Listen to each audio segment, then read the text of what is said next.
Firstly, I just want to thank Peter and South Australia for welcoming us, to this great state and city. It's actually the first time I've been to Adelaide, and it surely hasn't disappointed. Just looking behind me and playing at this stadium tomorrow, um, you see it on TV a lot of the time with both AFL and cricket, and it's a privilege for us as Wallabies, as Shannon would say, to represent the country here at this stadium and in front of the Adelaide crowd. So I just want to thank you all, and we're looking forward to it for tomorrow. James, first impressions of the stadium. What sort of track do you think it's going to be? Oh, it's awesome. Yeah, just walking through the tunnel coming out. As I said just before, there's a lot of history here, and us as a Wallaby team are really excited to be here and playing international rugby in front of this crowd. You guys are both coming off 2 losses, South Africa as well. How has your mindset changed in the last sort of week? What sort of changes have you made to prepare yourself?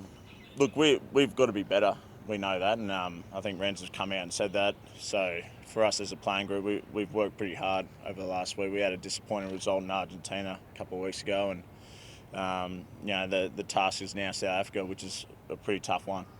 They're obviously the defending world champions, or World Cup winners, so they've knocked off the All Blacks in the last couple of weeks as well. So they're big boys, they're big men, and one thing I do know is it's going to be a physical game. So we're looking forward to that, and hopefully we get the result.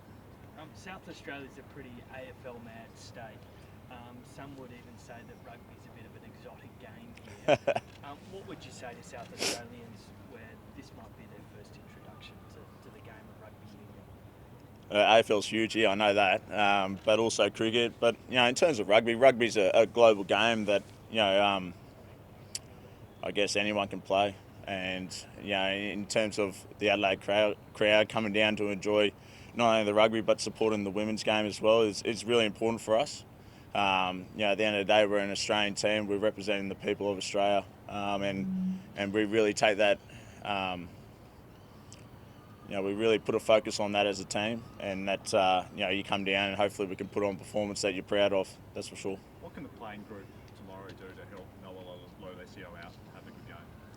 It's a good question. Being a 5'8" in a rugby team is probably the most important position, and Noah's he's a young boy or young man, and one thing I know about Noah playing with him at the Brumbies is he's a confident bloke. So the occasion won't get to him, but for us as players and teammates, we just got to win the battle up front. We got to be physical. We know where South Africa are coming. They're going to come with a big set piece focus, try and really bash us up in the middle, and they'll kick a lot. So it's about nullifying the kicking game and giving Noah some good clean ball. Just on that, he's obviously been in and out of the side at the moment. You say he's a confident guy. How is his confidence going at the moment? No, he's good. He's good. Noah's chirpy as ever, but that's what you expect from him. And he's a great player to play with. He plays on the front foot really well, and he really I guess that game of managing the game is where he's improved a lot. So hopefully we can see a really good game from him. But we know we've got to do a job around him. Have you been in touch with Michael Hooper, and when do you think he can come back? I have been in touch with Hoops, and I don't think there's a timeline on his return, and nor should there. I think the most important thing is that Hoops takes the time that's needed for him to be all right to come back, and he's got the full support of the playing group and the wider rugby community, because mental health is a big part of the world we live in today, and it's something that we've got to take really with importance. James, I don't want to put the mock on you guys, but you actually seem to have had a trouble-free build-up to this game as opposed to what you've had the last two. How much better is that, I suppose, without whatever went on in Argentina? It must have been really tough going into those games with all the injuries and the moves and so on. Yeah, that Argentinian tour was one of the toughest I've been on. We had plenty of blokes drop out of the team after it's been named. We had our captain leave the group. So there was a fair bit of adversity there, but from adversity you grow stronger. That's kind of where I've pushed the team is we get challenged every day, so it's about turning up every day and trying to get better. In terms of this preparation, it's been great. We've worked hard, as I said earlier, but we're going into the game with confidence, and that's all I can ask of the boys, and make sure that we do the jersey proud. Mate, you often joke about sort of being old and broken, that kind of thing, but this team's relied on you pretty heavily on both sides of the scrum the last little while, and like, obviously captaincy as well. Are you happy to keep shouldering that burden? Yeah. Look, it kind of just went that way, and at no stage did I start this year thinking I was going to be the captain of the Wallabies, and it's something that doesn't drive me, but it's something I'm capable of doing, and something I'm very proud of doing as well. So until that time comes where I get the tap on the shoulder to move away, that's when I'll just give it my all. So I'm quite comfortable in the job at hand. James, A Laurie, couple more, sorry guys, then we'll get to Shannon, please. Laurie Fisher's come into the squad recently.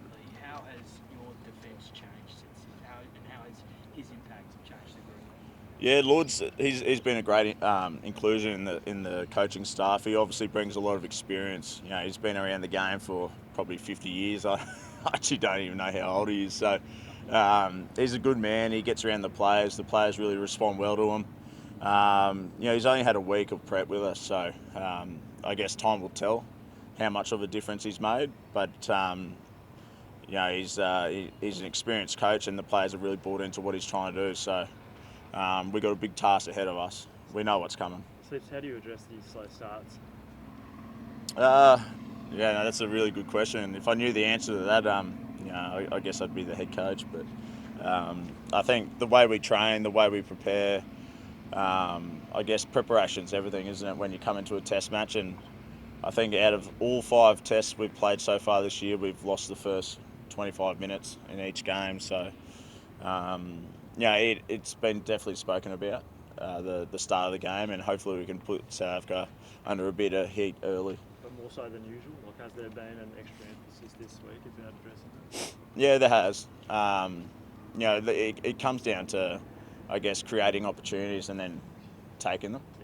We're a team that, especially in these last 5 games, we've created a lot, but probably haven't had the polish to put them away or take points when they're on offer. So for us, at training, it's been a big emphasis to take those opportunities.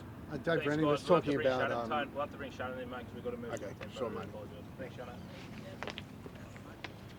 Firstly, just like to thank Pete and the Adelaide community for really embracing us this week.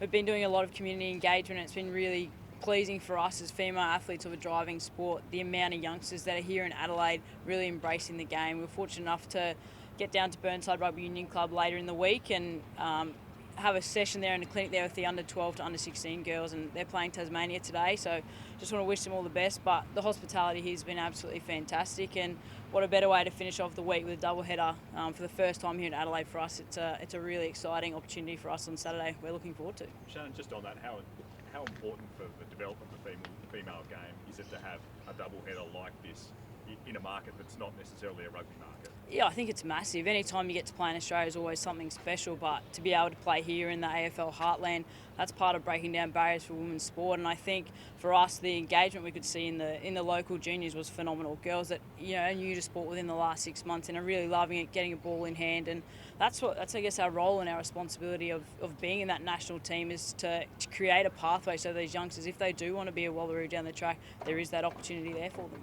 Is Eve Kapani, she's the Adelaide girl, right? She's been showing you around, I suppose. Yeah, Eva Kapani, the Queen of Adelaide, she's been nicknamed this week. No, it's been really good. She showed us the local hotspots, the cafes and restaurants to go to, so it's always nice to have a local here, and she's going to be really proud to have a number of family and friends in the grandstand this weekend, so hopefully we can put in a good performance for her as well. I guess a disappointing result last time out. What's the difference between you and New Zealand right now, and how do you cut that gap, do you think? Yeah, last week was very disappointing for us. We had the best probably training week we've had in a long time, and to put in a poor performance like that is something that we've reviewed hard early in the week, but for us it's about moving on now. We can't deal with that now. It's done. It's water under the bridge. So, we've been more focusing on us and our strategies and individually being able to nail your role out there on Saturday. And I think there's no doubt you'll see an improved performance from the Wallaroos this week. Do you think there's issues though structurally within how the women's game is here and that country that need to be made up that you've got? Oh, there's definitely differences, there's no doubt about it. But I think the Wallaroos are doing a really good job of where we're at. We're competing towards the World Cup, and for us, this is another stepping stone towards that World Cup. That's what the goal is, to be the world champions at the end of the year. And for us, any opportunity to play at home is something special, and to don the green and gold jersey, it's an extra special. Just reflecting on last week, I mean, reviewing that performance, what do you think was kind of missing, particularly in that kind of first half that you can kind of look to address, particularly training this week? Yeah, I guess for us, we were with them for probably the first 15 minutes, and then we struggled to, I guess, nullify their attack. We didn't front up in defence, and that was a big focus for us, is just taking the game to them. And I felt like we just sort of let the game come to us rather than taking those initial opportunities. And in our attack, we created opportunities. We just weren't able to pick the right option. And I think after the week's training of clarifying a few things in our roles and our responsibilities, we'll see a different result. And bring in Pessi and Biana, is that kind of saying you just want to really try, as you said, try and take the game to them early on? Sort of how do you sort of kind of use their explosiveness and their kind of attacking ways? Yeah, I think those two girls have been training really hard and they deserve their opportunity. I think Bian is going to be outstanding on the wing, a slightly bigger frame but a very strong ball carrier through the Australian Sevens program, and Pess is coming in at centre as well. So, for us it's about, I guess, tinkering with our team, finding the best squad for the World Cup, and I think we've got a really strong outfit this weekend to put in a good performance. Obviously there was a leadership change and you've come into the captaincy. How are you finding that? What do you think of that role? Yeah, incredibly honoured to lead this team. I've done it a few years before, but for me it doesn't change the way I see the game or the way I play. And when I was asked to take on the reign, I was absolutely honoured. But I think for me the biggest thing is there's a number of other leaders in that squad that help me do it. I'm just the person that has the C next to their name and leads the team out. And we do have a really strong leadership group that guides the team in the right direction. So from that first game in Fiji at the start of the year, what do you reckon is going to be the biggest areas of improvement that you've seen around this squad? I think for us it's just time together in our attack and defence and clarity around our individual roles. And I think the more time we can spend together and the more time we can play together in the preparation for the World Cup is going to be good for us. Last couple of things. Don't want to look too far ahead, but with the World Cup coming up, this is the last game before you're facing New Zealand at Eden Park. How do you go about kind of continuing that continuity in between that gap? Yeah, this for us is another opportunity. It's another opportunity to play the Black Ferns. They're one of the best teams in the world and you can't underestimate that. So for us it's going to be another challenge on Saturday, but one that the team's very ready to go for. I guess with Grace Hamilton coming back in, have you sort of seen, after missing out last week, have you seen her response, and also Liz Pardue coming back in as well? Yeah, they've both been really good. They've been training hard and they deserve their spot in the team, and I think we'll bring a lot of added ball carrying ability in our attack and really use those players that are the strong carriers to dint their line and hopefully get us front for ball.